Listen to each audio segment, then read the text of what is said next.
This is a book that has pretty much changed my life, the way I view the world in which I reside. Destination Mankind by Paul Pellerin.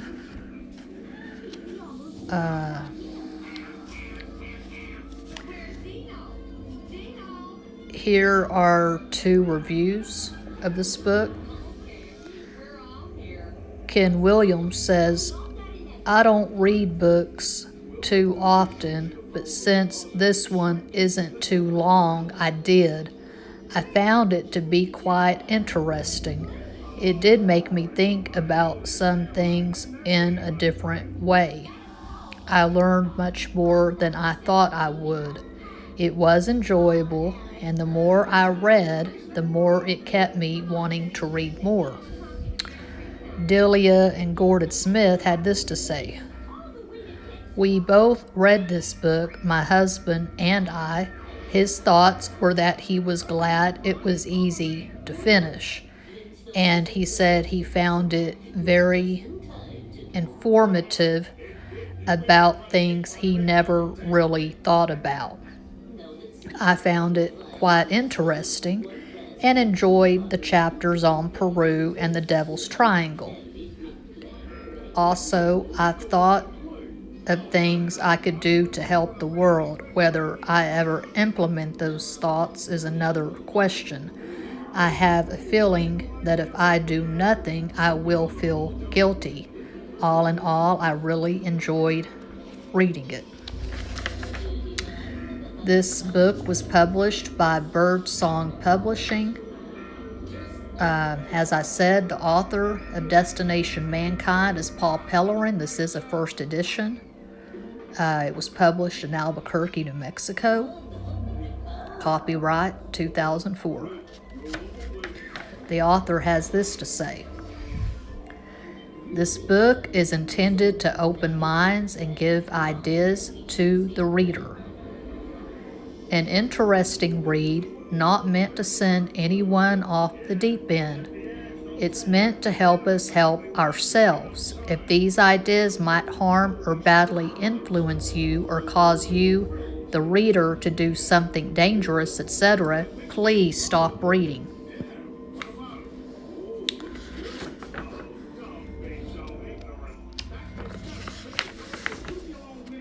There are several chapters. This book has 139 pages, so it's pretty ambitious. There are a few black and white photographs included, interspersed throughout. Destination Mankind, Help Wanted. This book isn't fiction. It's a book of interesting things to think about. It's meant to stretch your imagination. It's about facts and things that can't be proven. These are things I've seen, read, and wondered about. Thoughts that have crossed my mind and piqued my imagination. You will find it interesting food for thought, and hopefully it will inspire you to think outside the box. I believe that it will give you greater vision and understanding of life here and all around us. This book contains a variety of interesting subjects. Also, ideas that, if embellished, could lend thoughts on how we could save us from ourselves. Perhaps you'll win the Nobel Peace Prize, make space travel easier, invent new medicines, or make our world a better place to live. I'm sure this book will inspire the readers to become more open-minded people. This book is an easy read and intended for all ages. Read it twice. Answer all questions. A must-read for everyone from students to world leaders. In loving memory of John Lennon. Peace. I won't get into the first chapter, chapter 1, E.T. encounters. It's way too controversial.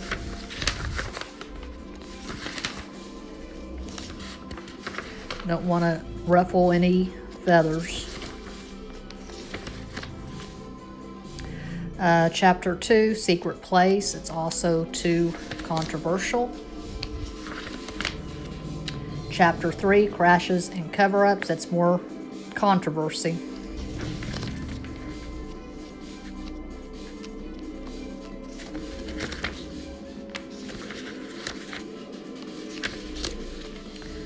I guess I skipped chapter 4. Yeah, chapter 4, E.T. abductions. That's way too controversial for the YouTube. Chapter 5, Origin. After our loved ones die, sometimes we can still feel them. Where do we go? Where did we come from in the first place? Many think we started from Adam and Eve.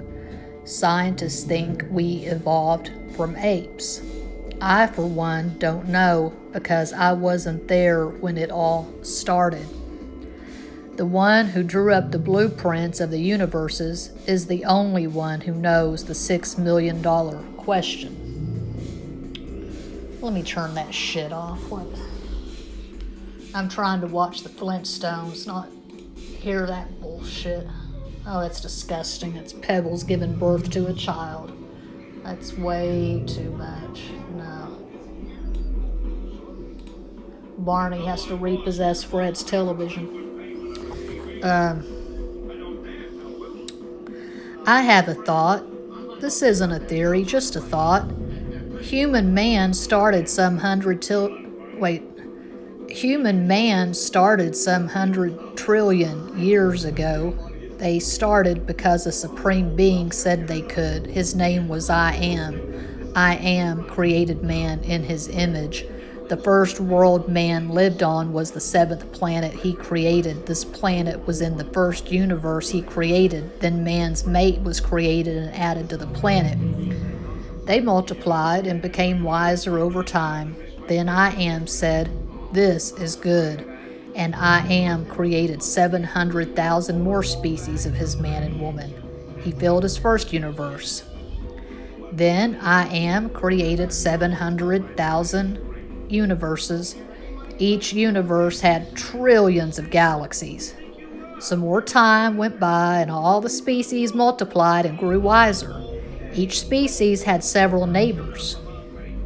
When millions of years went by, they gained knowledge and became more technically advanced. In order to fill all the universes with life, they had to migrate. A species would reach their neighbor in another solar system. Then other species became present. These were half-breeds of two civilizations. Millions of years went by and these species reached another galaxy. And so on and on. This went for millions of years. The universes started to fill up. Some 70 planets out of every 7,000 planets are able to support human species. This still allows trillions of good, uninhabited planets in each universe. When a solar system has lived 1 trillion years, it's ready to be destroyed, cleansed, and reborn. This is when the human species all over fill their crafts and migrate as fast as possible to another solar system. They arrive on another planet. It may be inhabited already, or it may not. For an unimaginable number of years, this has been taking place. The first human man, as we know, migrated to another solar system and another and another. He gets to the 7 million and 77th planet ever made. This went on for trillions of our years. The technology would reach astounding heights after colonization on a planet. It would reach about 20 million years or so. By then, humans would be exploring new worlds again. This was due to needing more discoveries to satisfy the advanced intelligence. Also, much of the planet's resources were used up, and population growth would be overflowing. After a new world is found, several hundred thousands of people are delivered to it. They come from an advanced civilization to a raw, uncharted world. They are rendered primitive after one generation. How does that happen? It is very simple. If you colonize a new raw world after one generation passes, you become a product of your environment. You are walking around on a new planet that is young and untamed. If someone took an advanced, high-tech computer to the new world, would it be rendered useless? What are you going to do? Plug it into a tree while some sort of prehistoric animal is trying to make a meal out of you? Of course not. Your instinct to survive makes you into a hunter-gatherer. Your advanced knowledge passed down from your dead parents is useless. So a new generation begins, and you pass on to your kids how to make clothes from animals and how to hunt with spears to fill your belly. You also teach your children how to do everything they need to know to survive this raw, wild, uncharted world. After 3 or 4 generations, providing you make it, a new colonization has begun. The technology it took to get there is long gone, except maybe a story or two. Perhaps a computer that's useless and has been crushed to pieces by some sort of rhinoceros. Several hundred generations go forth and cities and technology start to take hold. There are sightings of UFOs, not knowing that these craft brought your great, and so on, grandfathers and mothers to this world you're living in. They are colonizing a new world, a couple solar systems away, stopping to get some water and food, then moving on. So, on and on this goes. The migration continues and human species continue to inhabit new worlds across the universes. To colonize all the uninhabited worlds and all the universes would take an infinity of millions of years of colonizations. High-tech guns and knives help humans to survive until these tools break or run out of ammo. These tools help the people survive when arriving on new worlds. So, with this thought, we would be what we call extraterrestrials. We are from the cosmos and are aliens colonizing Earth. We've been here long enough to gain fair technology. Our great, and so on grandparents came from A1, Phos, the 7th planet ever created. So I told my niece that we came from the cosmos, the 7,077th planet Rosan, also 4 others surrounding Rosan.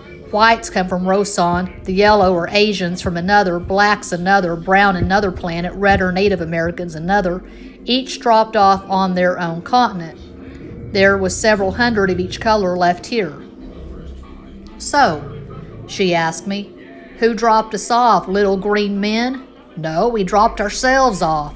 We come from a much more advanced world than we live in right now, much more advanced. So there is hidden knowledge somewhere on Earth explaining the real truth of our origin. Maybe this is the hidden knowledge of all of mankind that's supposed to be under the Great Pyramids. So we are just aliens who came from 5 planets that were getting dangerously close to the black hole in the middle of a galaxy. They've been recycled by now. So when you see a UFO, it could be stopping by for water on the way to newer planets for colonization. Some yellow foam was left on top of the water after some UFOs were seen going into a harbor. They're just emptying their toilets.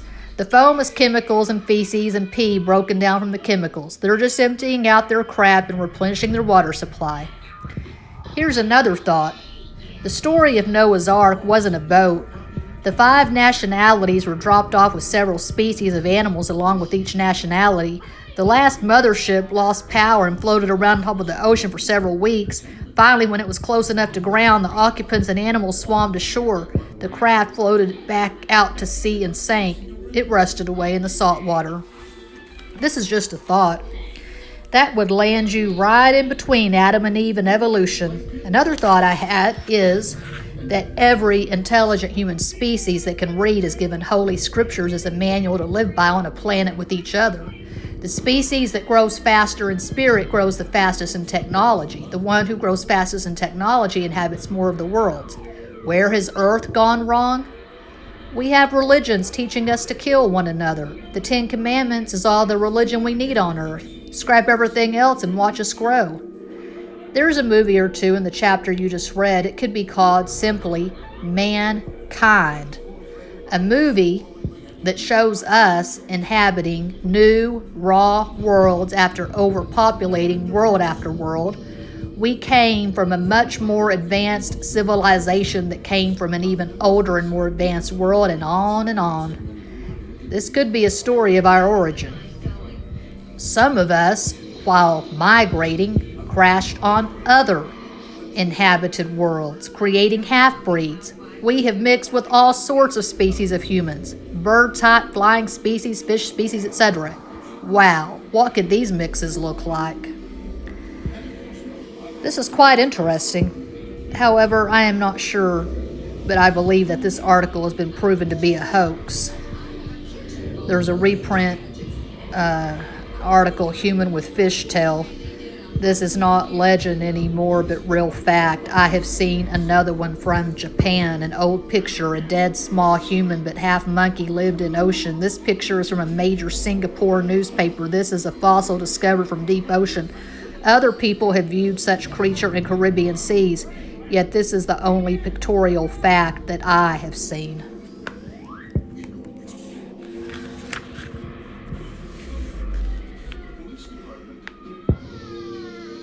There are planets of every sort of makeup, planets of every color. Planets are born faster than children every day, and many are destroyed daily. We could imagine there are planets with the earliest life, like plankton, to highly intelligent life forms. Nature is universal. It applies itself everywhere. There are tens of thousands of species of animals here on Earth. There are miles and miles of unexplored land on Earth, from jungles to mountains to valleys. The ocean, which makes up most of our planet, is still largely unexplored. New species of fish are still being discovered and recorded, as are other aquatic creatures and plants. Each moon is a planet itself. This makes trillions of planets per galaxy. If we could travel to any place in our galaxy alone would boggle our minds. We have now seen pictures of other galaxies. Our second nearest galaxy neighbor is the Crab Nebula. It looks like a beautiful sunset of colorful clouds with millions of little lights throughout. These lights are stars. Our nearest neighboring galaxy is Andromeda. The pictures of this galaxy look amazing. I don't think that our galaxy is special compared to all the other galaxies that exist. To get an idea of the vastness of the cosmos, we must look at our own galaxy. We live on a little planet in a little solar system in the corner of the huge Milky Way galaxy. When you look up at the stars at night, the many stars you see in your corner of the sky from your vantage point on Earth are suns. These stars are much like our sun, some being smaller, larger, older, and younger. They have solar systems revolving around them. Some planets are 93 million miles from their sun, the approximate distance of Earth from the sun. These stars look reachable with a rocket ship of some kind. However, they are actually light years away, and it took millions of years at light speed for their light to even reach us. These suns are in our galaxy.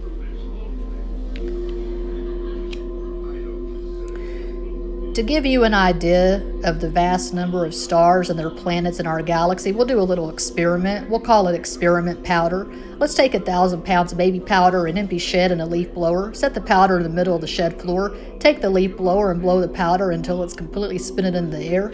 Now we have a thick choking cloud of very fine particles floating around in the shed. Each of these trillions of fine particles that make up this choking cloud represents a planet in our galaxy. Now find planet Earth. It's a very fine particle floating somewhere in the upper corner of the shed. Now you've been enlightened to the vast number of planets in our galaxy alone. Now remember this, there are more galaxies in the universe than there are particles in that cloud. This is too much. Oh God. After reading that, I need a beer. I need a few beers after reading that. I don't want to think about all this. It's too much, but it does help put things in perspective. I think my problems are so big. I think this corona crisis is just colossal, but in the scheme of things, it ain't shit.